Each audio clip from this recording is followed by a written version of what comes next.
کہ میں نے نبی صلی اللہ علیہ وسلم سے عرض کیا یا رسول اللہ صلی اللہ علیہ وسلم ہم اپنی عورتوں کے کس حصے میں آئیں اور کس حصے کو چھوڑیں؟ یعنی شوہر بیوی کے تعلق کی بات ہو رہی. یہ بھی ایک بہت آج کے دور کا، ہر دور کا مسئلہ ہے، لیکن آج کے دور میں اور بھی گمبھیر ہوتا چلا جا رہا ہے بہت سی چیزوں سے ایکسپوز ہونے کی وجہ سے. تو کیا جائز حد ہے اور کیا نہیں ہے فزیکل ریلیشن شپ کے لیے؟ کس حصے کو استعمال کیا جا سکتا ہے، کس کو نہیں، یہ سوال. تو اس پر آپ صلی اللہ علیہ وسلم نے فرمایا تمہاری بیوی تمہارا کھیت ہے، تم اپنے کھیت میں جہاں سے چاہو آؤ. جہاں سے چاہو آؤ کا مطلب کیا ہے کہ جہاں سے کلٹیویشن ہو سکتی، یعنی کہ کھیت کے تعلق سے کیا بتایا، نساؤکم حرث لکم فأتوا حرثکم انا شئتم. انا شئتم کا مطلب انا جو ہے ظرف زمان و مکان دونوں کے لیے آتا ہے کہ جانے کا کوئی خاص وقت مقرر نہیں کہ یہ دن ہے یا رات ہے، ایسی کوئی پابندی شریعت نے نہیں رکھی. اور اسی طرح جب کھیت کہہ کے بیوی کو بتایا گیا تو اس میں اس کی یعنی کہ اس کی قدر و قیمت اور اس کی حفاظت اور اس کی سرسبزی اور خوشحالی اور وہ ساری چیزیں اپنی جگہ ہے. پلس یہ بہت ہی حکمت کی بات ہے کہ کھیت میں کچھ اگ جب ہی سکتا ہے جب اس میں بیج ڈالا جائے. تو اب شوہر بیوی کے ساتھ کیسا تعلق قائم کرے کہ اولاد پیدا ہو سکے؟ وہ اورل سیکس سے تو نہیں ہو سکتا، وہ اینل سیکس سے بھی نہیں ہو سکتا. obviously understood ہے کہ انا کا مطلب یہاں کیا ہے، ٹھیک ہے نا؟ یعنی یہ وہ باتیں کہ جن کو بہت لفظوں کو کھول کھول کے نہیں بولا جا سکتا، لیکن اٹس انڈرسٹوڈ.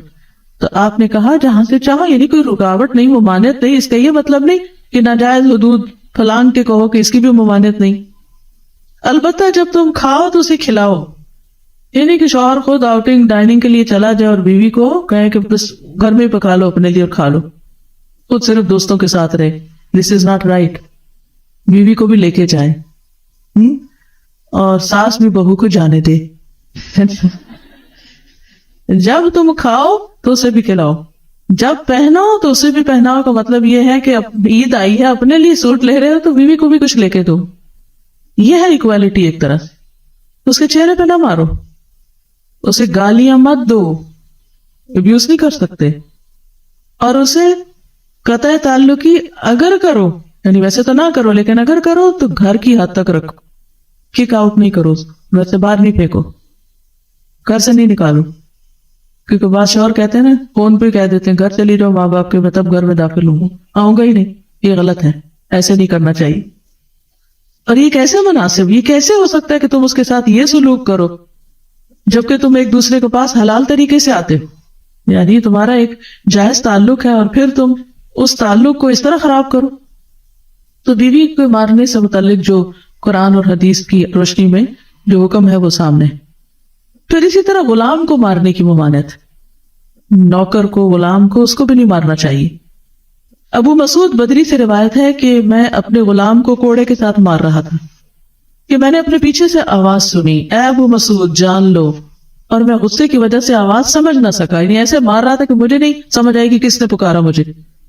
جب وہ میرے قریب ہوئے تو وہ رسول اللہ صلی اللہ علیہ وسلم تھے اور آپ فرما رہے تھے جان لو ابو مسعود، جان لو ابو مسعود.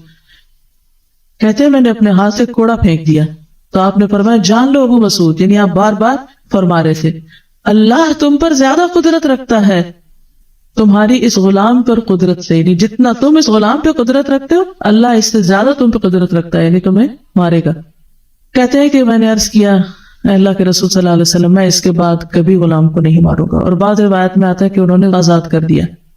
ابو عمر زازان سے روایت ہے، کہتے ہیں کہ ہم لوگ ابن عمر کے پاس تھے، انہوں نے اپنے غلام کو بلایا جسے انہوں نے مارا تھا. انہوں نے اس کی پیٹھ کھول کر دیکھی، کہا کیا تمہیں تکلیف ہو رہی ہے؟ اس نے کہا نہیں. اس کے بعد ابن عمر نے غلام کو آزاد کر دیا اور ایک تنکا زمین سے اٹھایا اور کہا کہ مجھے اس کا اتنا بھی اجر نہیں ملے گا جتنا اس تنکے کا وزن ہے. میں نے کہا ابو عبد الرحمن آپ ایسے کیوں کہہ رہے ہیں؟ انہوں نے کہا کہ میں نے رسول اللہ صلی اللہ علیہ وسلم کو فرماتے ہوئے سنا جو شخص اپنے غلام کو بے قصور یعنی حد شرعی کے علاوہ مارے یا اس کے چہرے پہ تمانچہ مارے تو اس کا کفارہ ہی اسے آزاد کر دی. کفارہ ہے، اس آزادی کا ثواب کوئی نہیں تنکے برابر بھی.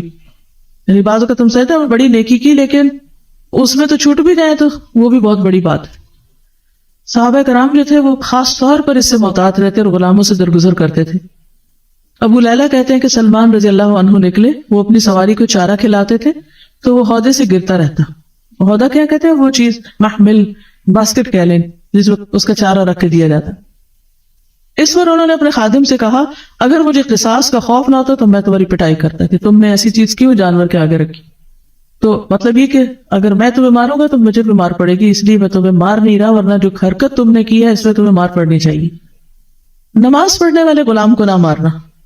ابو امامہ سے روایت ہے کہ رسول اللہ صلی اللہ علیہ وسلم خیبر سے واپس آئے تو آپ کے پاس 2 غلام تھے. حضرت علی رضی اللہ عنہ نے کہا اے اللہ کے رسول صلی اللہ علیہ وسلم ہمیں بھی ایک غلام دے دیں. آپ نے فرمایا جو چاہتے ہو لے لو. انہوں نے کہا آپ میرے لیے پسند کریں. اس سے انداز ہوتا ہے نا کہ ریلیشن شپ داماد اور سسر کا کیسا. آپ صلی اللہ علیہ وسلم نے فرمایا یہ لے لو، اس کو مارنا نہیں، کیونکہ میں نے خیبر سے واپس آتے ہوئے اسے نماز پڑھتے دیکھا ہے.